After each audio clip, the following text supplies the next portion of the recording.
Like in high school, my teacher said, "I think you'll like this song," and I died. You know the song? Minute by minute. I'm Adam, by the way, and this is about you, your journey in music, and we'll talk about the new record as well. Cool. Sweet. So, first off, talk to me about where you were. Were you born in UK?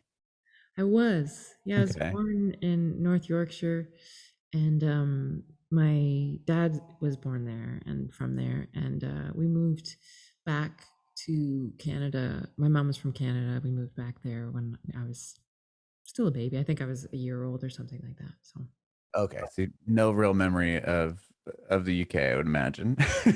from vacation there, no. Okay. And then you moved to Canada. What part of Canada? Toronto. Toronto? Talk Yeah. to me about growing up in Toronto. Mm, I don't know. I mean, as far as music goes, I was just, I mean, there's four kids in my Okay. family, and we all did different things. None of us were particularly sporty, although my sister, anyway, I don't need to go into all that. My sister was kind of sporty. But we all were involved, and my mom was primarily a single mom. So a lot of driving, a lot of driving, and a lot of rehearsals and weekend things. And so I grew up. I just realized I've got this reverb on my voice, which It is sounds pretty cool, though. yeah. Although it doesn't sound cool like later. Let me promise you, when you start to edit it, you're like, that is annoying. Um, Toronto is a wonderful city, and certainly musically, there's so much going on. There's so many different communities of musicians, and they overlap in really interesting ways. And I feel very lucky that I was part of that world and got to feel like such a part of it across so many webs, overlapping webs before I moved here, because it gave me a strong idea of how community works in music and how vital it is for Hmm. survival. You said you're one of four kids. Mhm. Where do you fall in line? Second. Yeah. But my sister is about 4 years older. Then there's me, I'm 35. And my younger brother and sister are 29 and 28.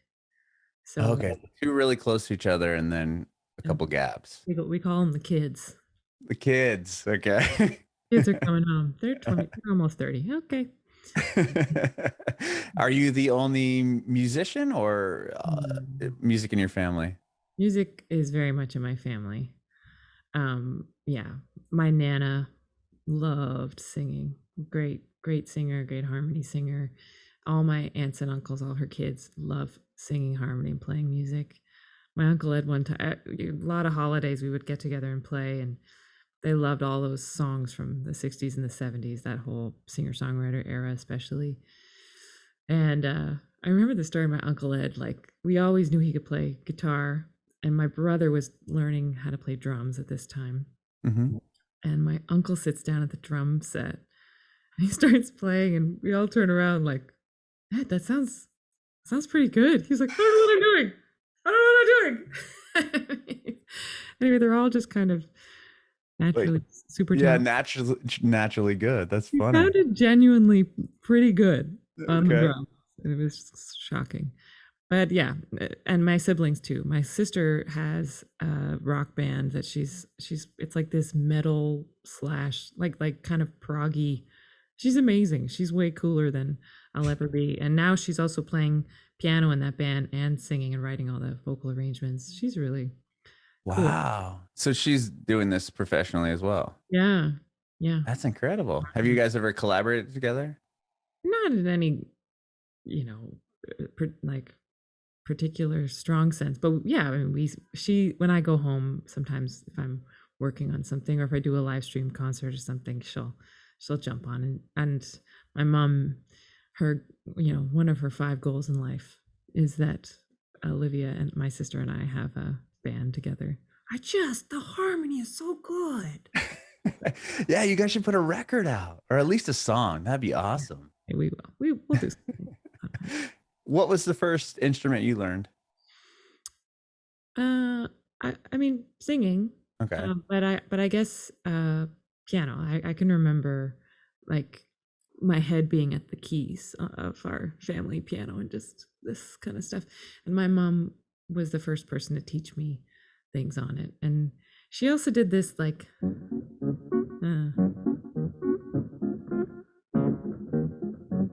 She did. She did this thing. It was basically that the whole time.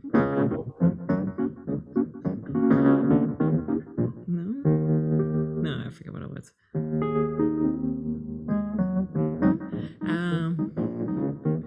And she would get us to play all the black keys on top. Basically, anything we would play would sound great, and she'd be like, "Oh yeah, you're really good," you know.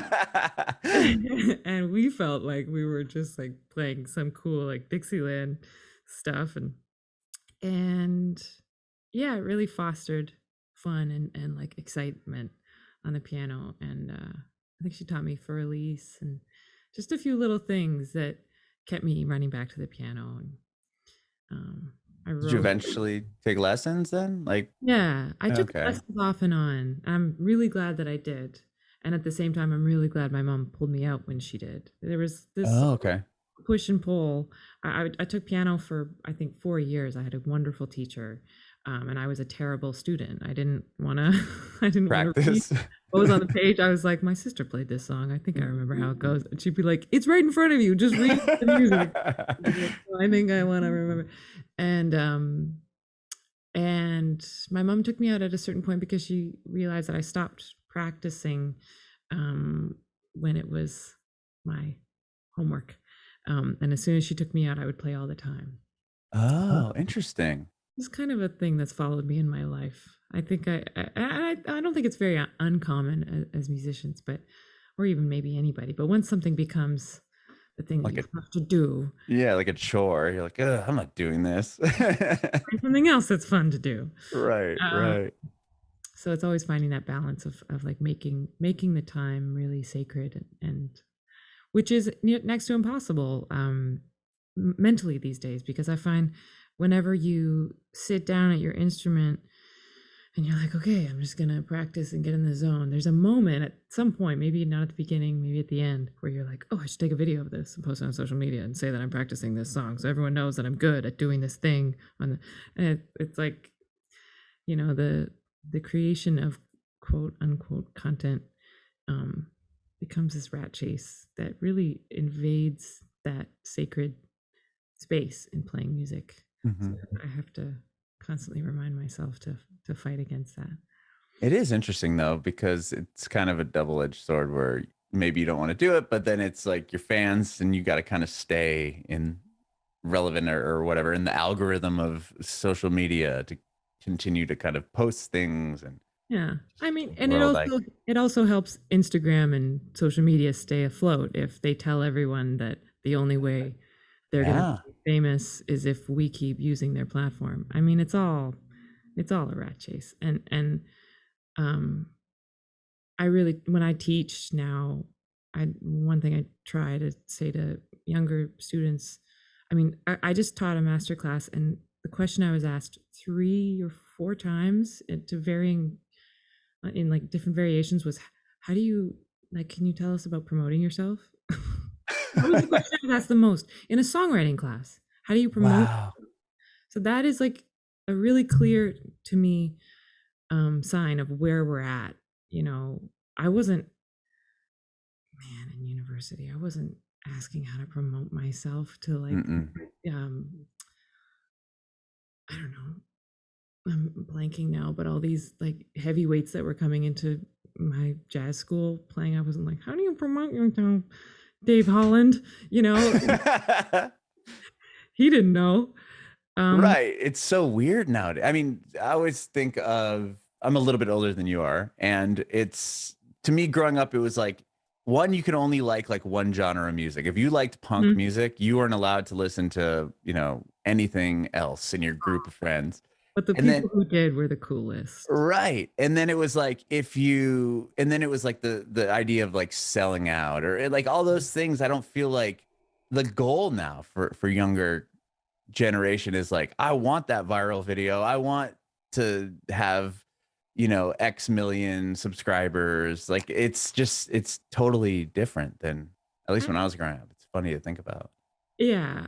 And I don't have any problems with people who, for whatever reason just want to be famous. I think being famous sucks. My view of it looks like it sucks. Looks like you don't have a private life. But Which you um, don't really. yeah. Um and there's plenty of things that suck, but there's plenty of things that seem great about it. Maybe you get Mhm. special treatment and things like that. Maybe and whatever. Uh but being famous just for the sake of being famous, or having a viral video, it's like, cool, then what are you? Like, Yeah. then who are you? Just someone who wants another viral video? Yeah, you're just chasing that, right? And it's like, now what? And I know people have all sorts of answers for those kinds of things, but and I'm not entrenched in it. I'm so entrenched in it. I spend a couple hours maybe every day like dealing with some form of social media, either Right. creating, either like gathering the photos and the videos, and editing them or sending them to like making notes and saying cut from here to here and then sending them to an editor, and or writing the copy, which is, I know you know this, but for anyone listening, it's just like the actual language that is used. All of that is me sitting at home being like, okay, you know, and every day there's something coming out. Mhm. Every day. And and we're releasing an album on Friday. So it's So cool. more intense than normal.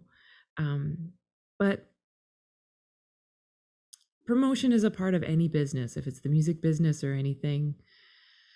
But I find as a musician, it's so personal, and and Mhm. and they kind of there's sort of this demand for it to be personal. Otherwise, it's not popular, whatever. And I'm really fighting with it these days, and how I relate to it, and how much, like, what's the balance of it? It's like, how much do you give away? You're giving away Mhm. so much. And again, it's like, yeah, this company, Facebook and Instagram, is saying, if you post more, if you give us more, then we'll push you more. But Mhm. there's only so far that goes, and ultimately it keeps them in business. So I'm struggling, but we can talk about so many more other interesting things than this. No, this Here is I am great. talking about it for our whole Yeah. interview. Yeah. It's all good. I have a quick question on your teaching. You have a master class on songwriting, and do you also teach what, piano at all, or is just the No, songwriting class? I made a 5-week program during COVID, on a songwriting thing, just based on things that I found that when I taught one-on-one, and it's mostly just songwriting. I don't really Mhm. teach piano or voice Okay. privately, certainly not on Zoom, but it's doable. But uh, I was getting asked a lot of the same questions, so I created this course Mhm. and I haven't done it since last year, but recently I spoke at the new school. They had a songwriting Oh, wow. course that my friend Jean Rowe, who's another great songwriter, she teaches that program, and asked me to come in and talk. That's cool. That is really cool. Well, going back to you and growing up and piano and, did you continue you said you went to jazz school. Did Mhm. you, play piano through elementary school, middle school, high school? Was that your instrument, and were you in the school band, orchestra, or I jazz sang band, I mean? I never sang the well, actually, I sang in the jazz vocal. We were called Jam with 2 M's and an E. Nice. Yeah, I know. And I sang in a lot of different choirs. I sang in an Anglican choir that really was the foundation, um, of so much of my musical language, and that's something like the song Think Well.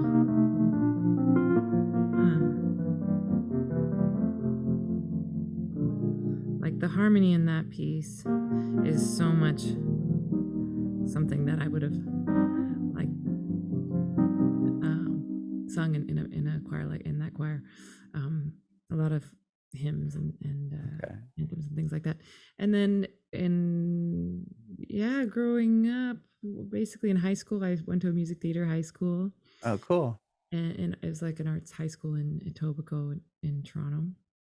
And college, I played jazz piano there, and that really informed my harmonic information and also just like the rhythm and the sexy ballsiness of the piano too.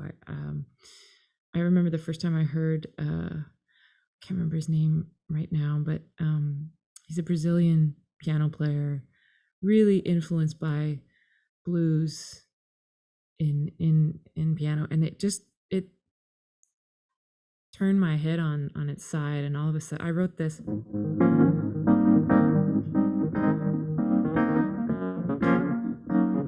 And I had never written anything like that before. And it really inspired me to play more rhythmically and play with time in a more interesting way in the piano. And that has, I think you see more evidence of that in this record, unlike my first record, which was really, after I graduated from college, I joined a roots, like this modern roots band, which was really more based on improvisation and folk songwriting structures, but in a more open context. And I learned so much from that, and that became like the basis for my songwriting, was getting a crash course in folk music and different songwriting structures. And then I think by the time I was writing the music in the period of my life for this next record, it was far more, all of that older, it was like all of that kind of stuff that I had learned through college that I had kind of patted down after I graduated and was like, I do folk now. It all started to come back out. But now with this foundation, with this sort of, this more songwriting foundation and, 10 Joni Mitchell records glued into my brain and all that stuff. I think that's where a lot of that vocabulary started to grow from. Okay. And well, right out of college, were you playing the piano bars and stuff in Toronto? Is that where it kind of started? Yeah. I love that. It's the best.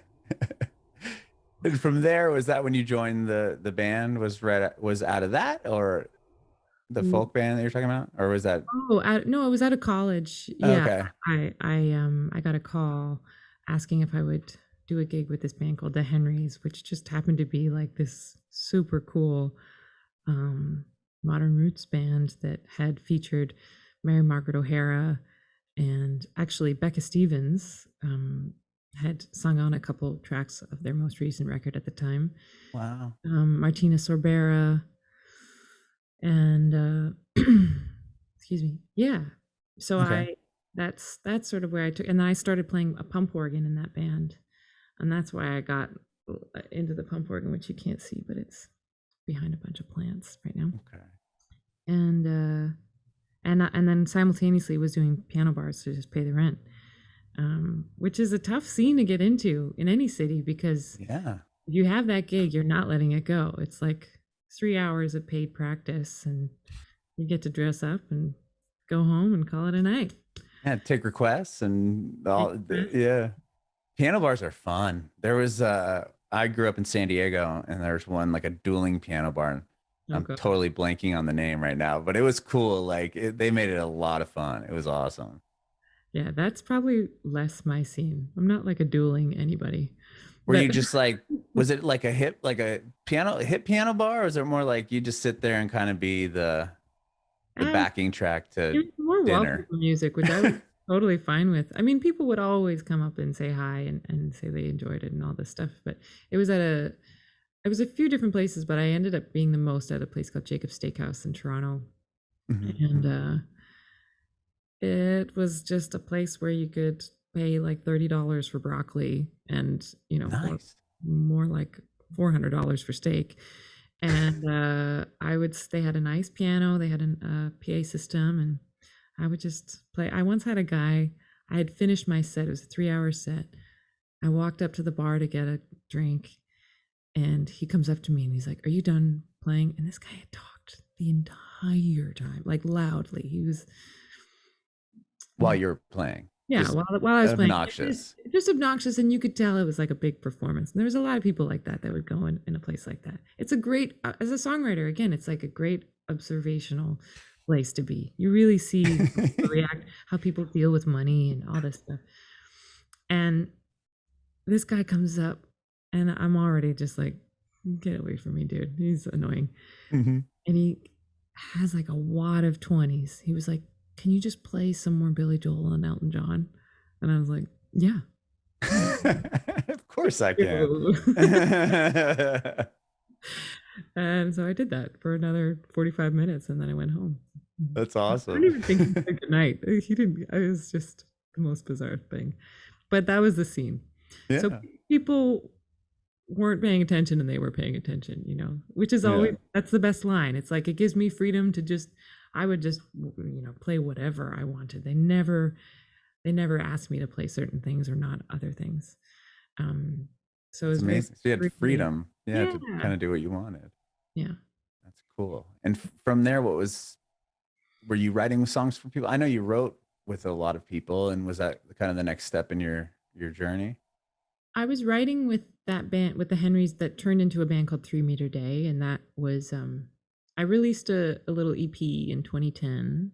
Mm-hmm. And 3 Meter Day made a record together and released it in 2011. And that was my first time co-writing with other people. And then I had a band with a few girlfriends of mine in the city.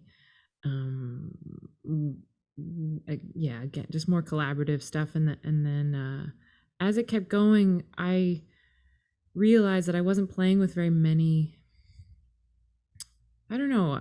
At some point, I realized I wasn't expanding very much, and I was kind of in my playing. I was, if anything, I was simplifying to a degree that I didn't think I was growing. I thought I was kind of hiding a little bit. Mm-hmm. And so I started a show that I produced for about 6 months in Toronto, and then I did it again once I moved to New York for another 6 months here. Where I would invite other songwriters, and I would have a new rhythm section every time. And so it was called Songs We Write, Covers We Love. And we would play together 2 or 3 of their songs, 2 or 3 of mine. And then I would cover one of their songs, and they would cover one of mine. Oh, wow. And I would always try to finish something that I've been working on for the show. It was once a month. And that really kickstarted a lot for me. And I just realized at the album release show, because my friend Tom, who did a lot of those shows with me, I was like, oh yeah, I finished that. I finished like a bunch of these songs that are now on this record for that show. And it really forced me to expand and also be a lot less precious. You know, when you're starting out as a songwriter, you're like, no one understands my true art. And it's like, no, you just need to chill out a little bit and just see where it goes, you know? Uh-huh. And so especially hiring a new rhythm section every time, just kind of like allowing things to take on whatever life they were going to take with those musicians and their vocabulary, and hearing someone else cover your own song and being able to cover it. And it introduced me to a lot of songwriters. And that was kind of my main focus for a while. Mm-hmm. And from that, it was also terrifying to me to like branch out in that way and ask people to be a part of something that was just for me, that no one was getting any money from. I think I only paid people like $50 a show. And then you have to ask them to be kind enough to learn one of your songs, and then, you know, a lot of work, perform it. And yeah. And everyone was super cool. I think the vibe was really good. I think if it wasn't, then people wouldn't do it, you know, but I think it's a great idea. Yeah. And I would love to see that. I mean, go in and watch 2 songwriters that you like and kind of, you know, cover each other's songs. Not only that, but you're finishing a song on stage for the audience, that they'll be essentially the first people to hear it completely done. Like, that's a really cool thing to be a part of. I have a friend, Andrew Phillips, who I don't really know Andrew that well, but I've known him for many years now because he attended one of those shows, and either he or a friend that he brought recorded How Come on his phone. And it was the first time we had ever performed that song live. It was with my friend Alex Samaras and Felicity Williams. And they were the featured guests at that show. Mac Longprey was playing drums, and probably Charles James. playing bass. And that was the first time we played that song. And these guys have had that song on their phone for, I don't admit, that was probably 2013 or 2014. Wow. And they kept, every once in a while, I'll get an email from Andrew or Mac or one of these guys, and they're like, still love that song. When that song comes up, still got that song on my phone. I still play it. Like, so it's cool. Yeah, it's cool. That's really cool. Just taken on. Were you saying some of those songs from those shows are on this new record that's coming out? Wow. Yeah. So Trigger, How Come, Liberty. I remember, oh man, the demo that I made for Liberty was like, it was so more like morbid and slow and like a scary dream. But that was the first show. I did that with my friend Brian McMillan, another great songwriter in Toronto.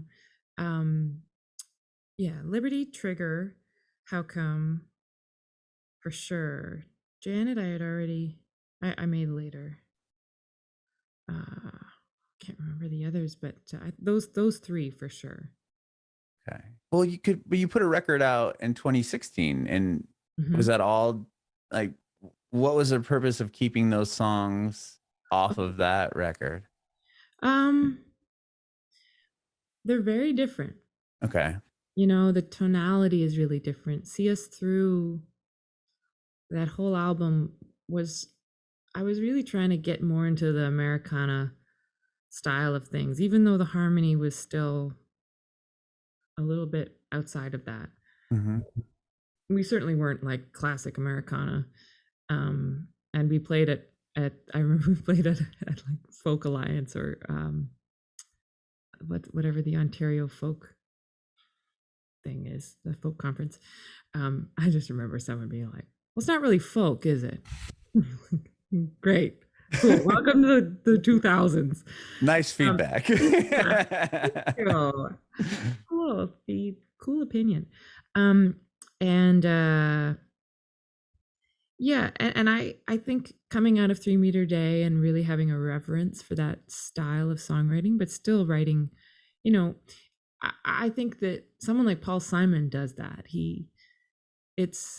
It feels like folk music in some ways because of the instrumentation, but the harmony itself moves and is so inspired by jazz and even classical harmony. You know, I mean, I mean, that's a hymn. It's So Sacred Head Surrounded. I grew up singing that hymn. And so it's not like it's a new thing, you know, to combine these influences. But anyway, yeah, I think See Us Through was me trying to get a little closer to the folk structure of things and the sound particularly of things.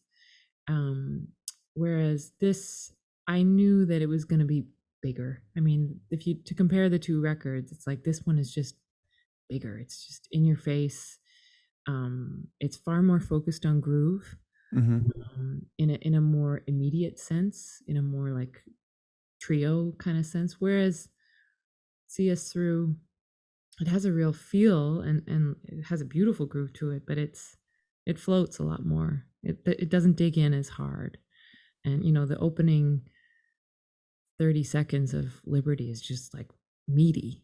And so I would say those are two main differences. And actually we tried to record Liberty and Trigger for See Us Through, and because I was feeling quite proud of them, and they were my most new songs, and they just didn't fit.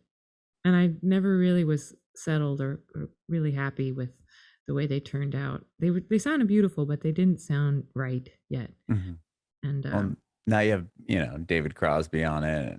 Now I'm pretty good. Pretty happy with it, I would imagine.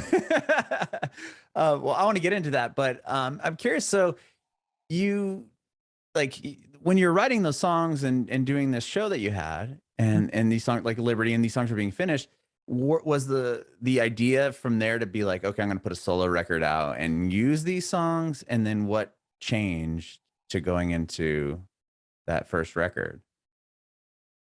when I wrote. Like because you're writing those songs on stage, like you said, Liberty. That was before 2016, wasn't it? Before Yeah, that album. yeah. So were you just writing these songs, and was the idea then to put out a solo album? And then when you came to write, like, when did you decide to write that first record I mean, and like put out a solo album, I guess? writing is therapy first and Mm-hmm. foremost. I don't write a song and I'm like, guess I'm gonna make a record. Like it it's always been a way that it was the healthiest way for me to process what I was going through in general. Okay. So when the moment that I knew I wanted to make an album was kind of, I knew I had to make the next album just in general. Um, I just didn't know how I was going to do it, and I wanted to do it in a special way. And I don't know if you um, have seen a bit of this, but we also made a live record, Mm-hmm. same record. Um, it's got 10 songs instead of 11, and it features David Crosby. Mm-hmm. And part of what really inspired me to make the album in general was because I thought, oh, I could make, because I'm a masochist, like, oh, I can make 2 records, one live with a totally different band in a totally different location, my old Toronto like stalwarts that I had outgrown, that I've been playing with for however many years. I made 2 records. Mm-hmm. So I had the live thing, and then we recorded a whole other studio album, which was really the sound that I had envisioned, like something that had more immediacy, more, I was so enthralled with Blake Mills and that Hey Ho record at that time, which had come out in 2016 when I was in the process of making CS Through. And I was like, I've never heard anything like this. And I wanted to sound like that. And I knew that these songs that are on Just One Voice had the capability of living in a world like that, that we could arrange them so. And that was more interesting to me. I think at the time I was just watching records come out, and it was, again, like to what we're talking about earlier with social media, it just seemed so sad the way these albums were coming out and just kind of like flopping, and no one knew what they were doing with digital stuff. And it was quite depressing to me to see really beautiful work just kind of flitting off. And I was inspired by this idea. I thought it seemed interesting to myself, and if it's interesting to me, then it'll be somewhat interesting to other people, or there will be other people who feel the same way. So that's why I did that. I don't know if that answers your question. No, but I did. I think there's no real like moment where I'm like, okay, I'm gonna make a record, Okay. but I think I can't remember if this was you and I talking about this or not, but basically I was carrying around these 2 songs that were a live recording of How Come and Just One Voice. No, you didn't tell me this story. Okay, I think it was the gentleman before you. So I was carrying around these 2 live recordings of How Come and Just One Voice that we had performed as encores at the CS Through album release show. Oh, wow. And we recorded it and actually filmed it. And I, at this point, had been on the road with Cross, and as well as Becca. And Cross had 2 bands. And all 3 of those bands were touring nonstop. And I had not a second to get in the headspace of like, I'm going to pour a bunch of money into my own project and like finish all these songs and arrange them properly and all this stuff. But I knew, and that was really kind of depressing to me that I hadn't been giving myself that chance. I had just been taking the work that I had been offered, and I played these 2 songs for Cross, and I knew it was good. I just, like, every time I heard it, I was like, this shit is great. And I know the crowd feels great. We felt amazing. Like, it's good. I know it's good. So what? And I played them for him, and it was like 2 a.m. or something. We're driving to Timbuktu somewhere, and he he listened to it and gave me such confidence and was like, you got to do this. Just do it. You have to make this music. This sounds like you. Do it. And I don't know anyone who believes in music more than him. If maybe his wife Jan believes it the most. But they're such firm believers in the power of music. And he inspired me and gave me a lot of confidence to go for it. And that night I started applying for a grant, and I think I sent it in like a day or so later. And because I'm lucky to be Canadian in this regard, we have like amazing granting program for the arts, yeah, which is not like I've applied many times and not received acceptance period at all. This was one of many, but it was the one time that I was offered it, and that's how it all got kickstarted. Wow. Yeah, Canada's amazing when it comes to that program. And the Yep. only other country I've heard that does that is New Zealand has a similar program with, Right. but nowhere else. I mean, well, they Yep. support the arts like that. Yeah, it's pretty awesome. Mm-hmm. Yeah, really, really. I don't. There's no way I would have embarked on this project without their support. It wouldn't have been able to happen. It was just too crazy. Yeah. Well, when did you meet David Crosby, and how did that relationship start? I met him on a recording session. Snarky Puppy had put together a roster of musicians from all over the world, and the album was called Family Dinner Volume 2. And that's where I met David. He was there. Becca Stevens was there. That's where I met her. Mm-hmm. Laura Mvula, Charlie Hunter, a Swedish trio called Vess and Susanna Baca from Peru. It was incredible. And we were there for a week, and it was like band camp. Like everyone was so happy to be there. Everyone just stayed and hung around and listened to the music and was like, oh, hey, nice to meet you. You know, we all literally ate together and hung out in the kitchen, and you'd go downstairs and there'd be like jam sessions between Jacob Collier and That's so crazy to think. It was really unheard of.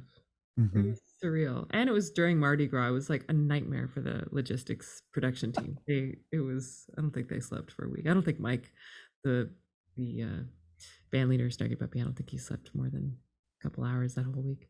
Oh, wow. Yeah, it was wild. And it really began so many friendships that are a constant, regular part of my life now. I became a regular member of Becca's band and then joined Cros's band. We recorded with him, and then he created a band with Becca and Michael League and myself and himself. So that quartet did a tour, and then I went on the road with Becca. And then that Christmas, Cros called me and was like, I'm starting another band. I want you to be in it too. All right, sounds good. Let's do this. And then that started, and then we made a record, and then, yeah, and I was just never home for basically until COVID hit. I mean, wow. We started recording Just One Voice in the beginning of 2019, and it was I ran my body down to a degree that I don't ever want to do again. It was just like so much touring and time zones and all this stuff, and just rough. And then coming home and spending every last second that I was home at Flux and working on mixes with Fab and recording and doing all that. It was just, there was not a moment that it let up. So actually when COVID hit, I was like, as terrifying and like paralyzing as it was, I cried probably multiple times a day, every day during the beginning, like the first couple months of COVID. And I was here by myself. It was also like Like, Finally get a break. hamster wheels off, losers. Nothing matters. Turn off your phones. Go read a book. Nothing matters. So that lasted for a few weeks, and then I realized I had to find a way to make money. But was the record finished in 2019 or okay. No, we tracked most of the instruments that by then, and what was really left was the vocals. So I recorded a lot of the vocals here at home. Most of the background vocals, I think, were tracked here. Some of the leads, and then some I went and redid in Flux by around the fall or something of 2020. And Becca came in 2021, I think, to track some vocals. And Grégoire Maret was the last person to track on the record. Okay. Yeah. You said earlier that your mom was a big fan of like 60s and 70s music? Yeah, all my aunts and uncles. Oh yeah, aunts and uncles. Sure. Like telling them that you were playing with David Crosby, like how, I mean, do you remember that phone call or that conversation? I don't remember that conversation, but I can imagine it was something like, oh my God, no. Oh my God, I'm so, can I call Uncle Paul? That was probably something like what my mom said. That's okay. What she said. I mean, just looking back at like growing up and just seeing the people that you've performed with, like telling yourself, you know, in high school that you're, you know, at one point you're going to be playing with David Crosby and Becca Stevens. Like, what yourself then probably would just be like, wait, what?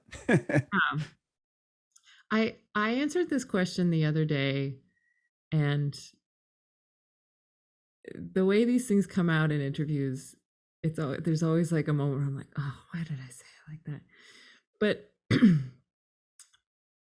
I think by the time, like in high school, my teacher said, I think you'll like this song. And I died. You know the song? Minute by Minute? Mm-hmm. And I was such a huge fan. I thought that was the coolest thing that had ever existed on piano, basically at that point, unless it was Ray Charles. And so, yeah, I mean, those kinds of people were just such a far away, not even reality. They were like some magical part of the ether that doesn't exist. And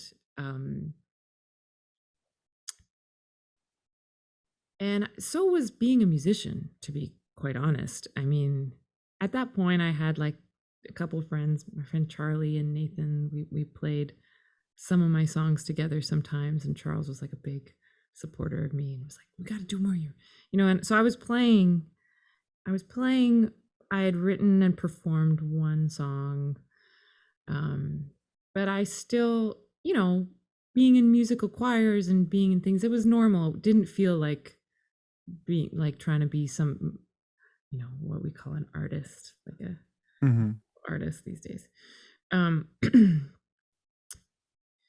That's not to say I didn't listen to Whitney Houston with a hairbrush and like sing in front of the mirror, but you know, it's like fantasy. That's what that is. Right.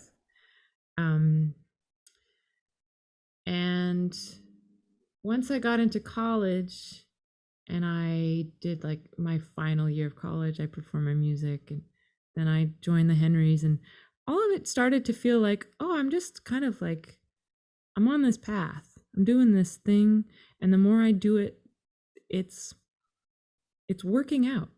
I mean, not to say it's easy, not to say it's like successful or like in terms of finance or anything like that. It's not to say it's like, but it just keeps growing.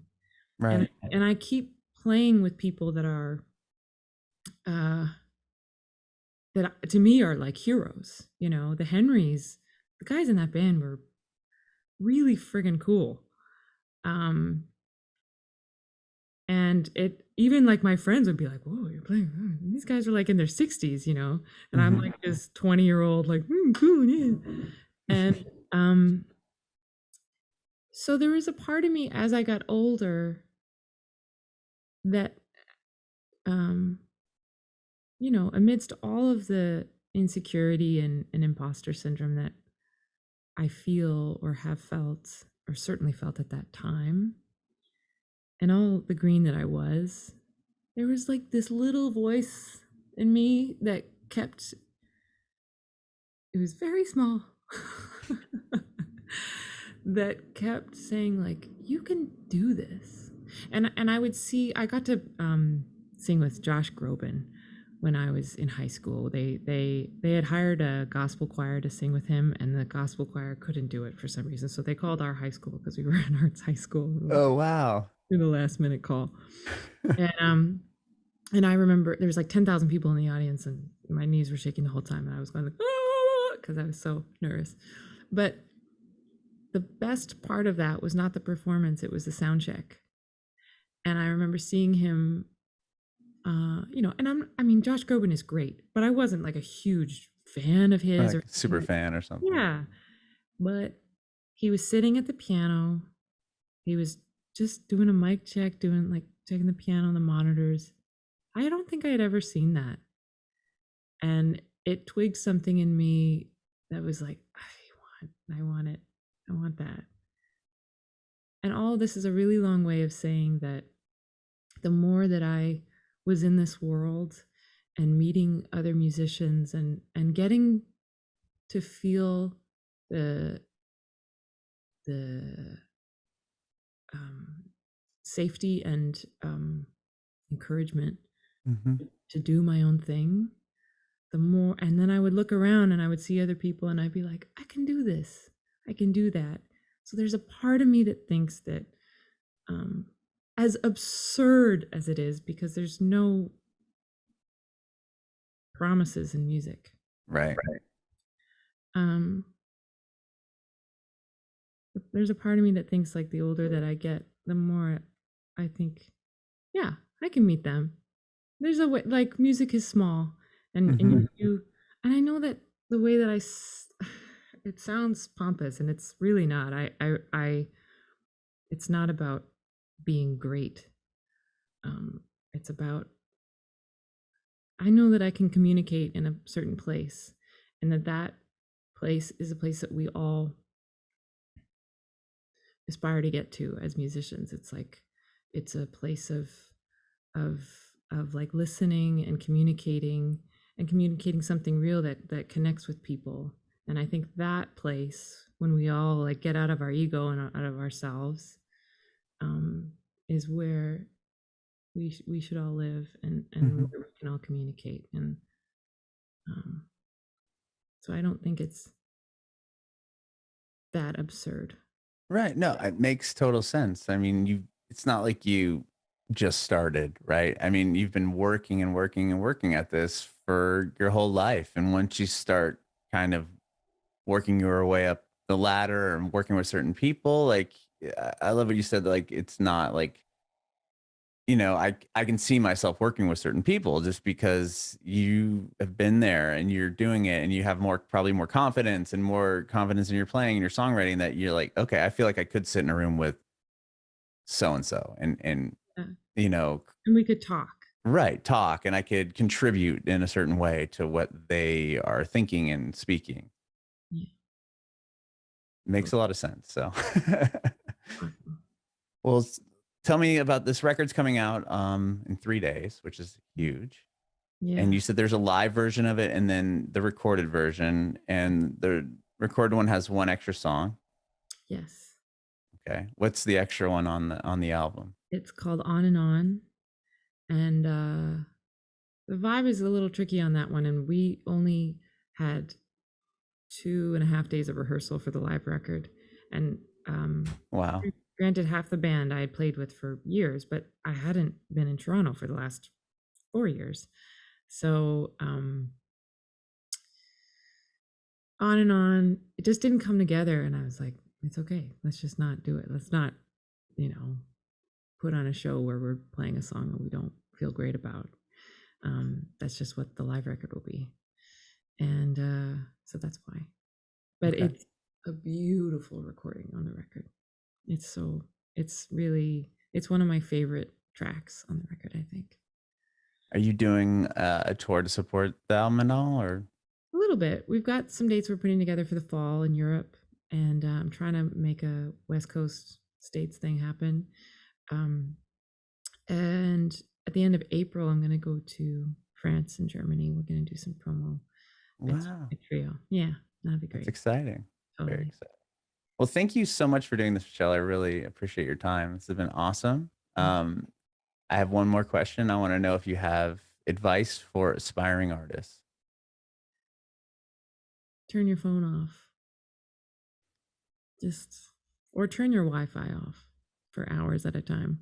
My friend calls it the time around time, which is a luxury that not everybody gets to have, like hours upon hours. But give yourself a few hours just without your phone, and spend time in music that has zero purpose outside of just you being in music.